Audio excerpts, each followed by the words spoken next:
teach you how to do the silicone.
Natin yung vertical.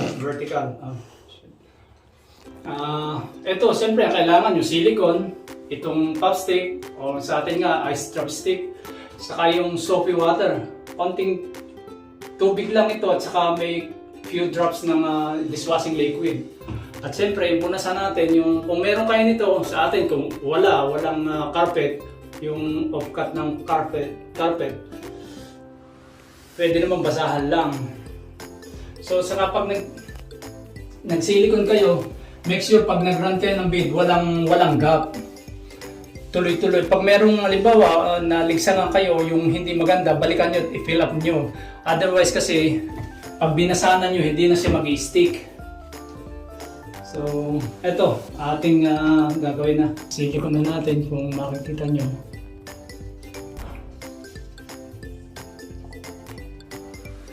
Ayan.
Kahit lumayo lang, mabilis.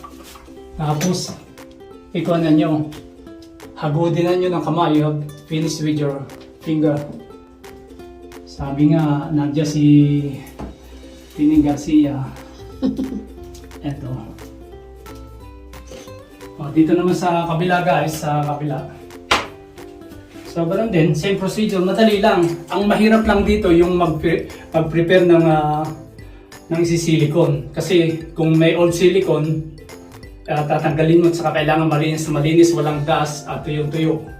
Compare dun sa halimbawa, bagong tayong bahay, madali lang yun kasi wala pa mga silicone. So lilinisin mo lang konti tapos masisilicone mo na kagad. Compare dito na meron na dati, nilinis ko pa. Kaya kung makita nyo, wala kang makikita kahit na mga old silicone. Kasi pag meron nun, pangit ang lalabasan, magiging rough yung kwan.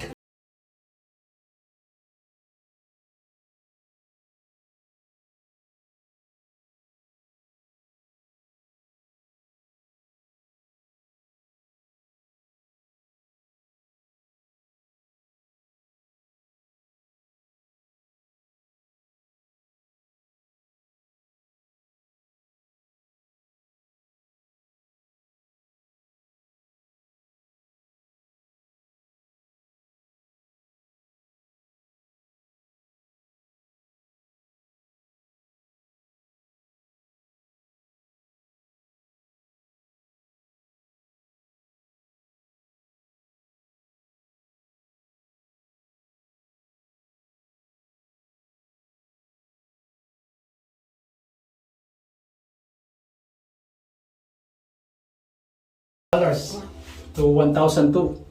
Samantalang ako, singil ko noon.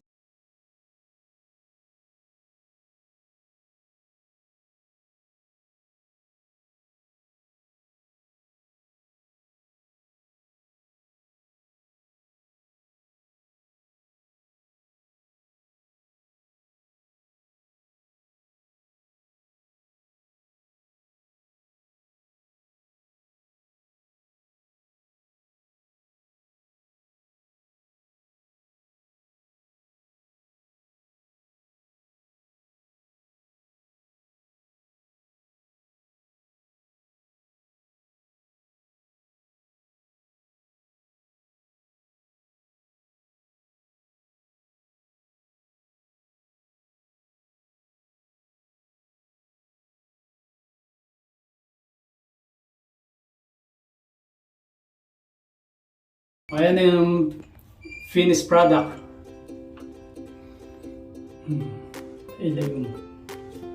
Pag banyo, kailangan unahin nyo yung floor bago yung vertical niya, yung vertical. Para masigurado mag-sealed na sealed siya. Kung mga kitchen naman, pwede naman sabay-sabay nyo kasi puro karamihan ko naman yun eh. So, pero kung marami din vertical, mas maganda yung muna, yung horizontal muna. Yung next bathroom siguro sa mga weekend. Kasi ginagawa ko lang ito after work, so unti-unti lang. Para laging malinis ang inyong banyo, para mapanatili nyo malinis, lagi lang yung i-sprayan. Exit mold ang tawag. Ito, mahal pag bibilihin. Bumili lang kayo ng yung normal na bleach. 2 liters, $1 lang. Pag naubos na yung laman, i-refill lang nyo every second week or once a month. Sprayan lang nyo lahat.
Bagong bili. Ito, na-run out ako ng silicone last night. So, konti na lang yung si silicone ko na hindi pa gumana yung isa. So, sana tapos na agad to. Anyway, pinalit ko ito sa Bunnings. Hopefully, this one works. Yung isa, off na yung isa. Ano? Parehas naman silang buwan. So, ayun guys, yung natira kagabi, kakapiraso na lang oh. May natira pa. Pero anyway, itong vertical naman. Kuhan talaga yan, kinabukasan ko pa gagawin. So, okay lang.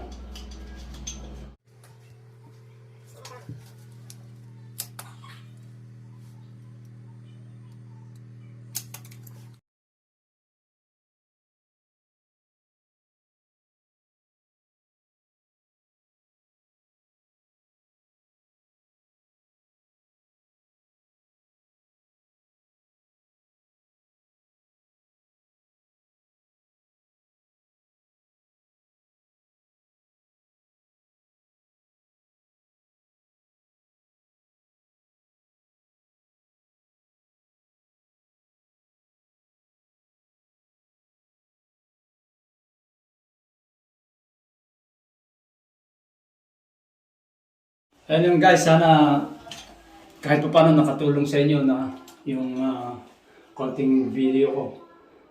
So, ganyan lang yung pagsisilikon. So, hanggang sa muli. See you. Bye-bye.